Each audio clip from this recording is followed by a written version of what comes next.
Hey everybody, Console Collector here. Today we're going to take a look at my complete in box Virtual Boy. That's right, I have a Virtual Boy. Nintendo's worst console, apparently. I actually find the Virtual Boy to be pretty unique. Has some great games on it actually. It's too bad it failed. I rather enjoy the Virtual Boy.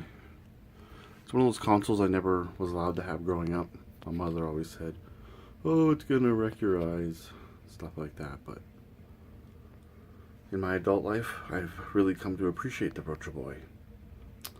So, as many people may know, the Virtual Boy used red and black graphics for the display. And then there's a controller with two D-pads. It's got the power source here on the back, plus some buttons here.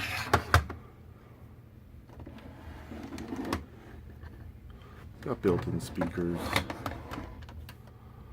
There it is. Left the game in there.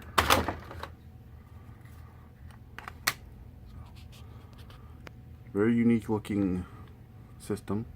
Pair of goggles on a stand, as it's been known.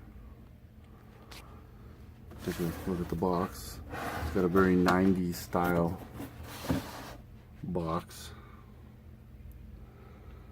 So the Virtual Boy is actually one of the two systems I have a complete set of games. But with the Virtual Boy, I do have the complete North American set, other than Jack Bros, which I have the Japanese version, because that game is just impossible to find. So figured, let's take a look at my Virtual Boy collection. I do have some Japanese and all of the North American, again, instead of Jack Bros. Not a very big library whatsoever. First one I got here is the Japanese baseball game.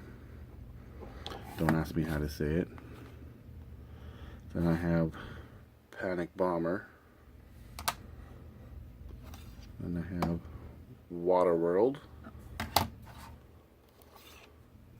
3D Tetris. Vertical Force. Nestor's Funky Bowling. Here's my Japanese Jack Bros. And then this is the Japanese survival horror game. I can't obviously tell you what that says, but it's a first-person survival horror game. It's actually really good. This is probably my favorite Virtual Boy game. I really recommend getting this game if you can. It's like, starts with an I or something, the English translation. But yeah, if you just Google the Japanese survival horror Virtual Boy game, it'll give you the English name. Really, really good game. So if you like Virtual Boy, get this game. Just so everyone knows too, the Virtual Boy is actually region free, which is awesome. So you can play Virtual Boy games from Japan or North America on the system. And most of these games don't have much text, so it doesn't really make a difference. So back to the games, we have Wario Land, which is one of the best games on the system. Here we have Galactic Pinball. It's pinball. That's just the sound of me dropping a game. Mario Clash. This is probably one of my favorite games from the North American set. It's just like standard old arcade Mario. It's pretty fun actually. Then I have Tellero Boxer. This is a great game. One of the few games that actually do the whole virtual reality deal there. You're in first person view. Give it a try. Then I have Red Alarm, which is actually really hard to play because of all the line graphics. Think of Star Fox on Super Nintendo, but the polygons aren't filled in. It's an interesting game. Then we have Mario Tennis. It's tennis. Golf, which is straight up golf on Virtual Boy.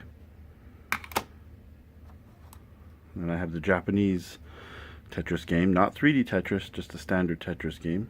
I have baseball. It's baseball. You throw, you pitch, you run home. And then this is the fishing game. Virtual Boy fishing game. Yeah. So that's the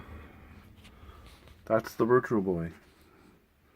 And all the games for it, at least on the North American side of it. So Virtual Boy is not as bad as people say. I recommend giving it a go if you can find one that's working. They are famous for the eyes pieces going out. So I ended up soldering my eyepieces, so never have that problem again. But the Virtual Boy is a rare unit, hard to find in good working order, but it's well worth it. Very cool collectible, very cool system. Not as bad as people say, so give a try to the Virtual Boy. So that's it for this video. I want to thank you all for watching. I am the Console Collector, and until the next video, happy gaming.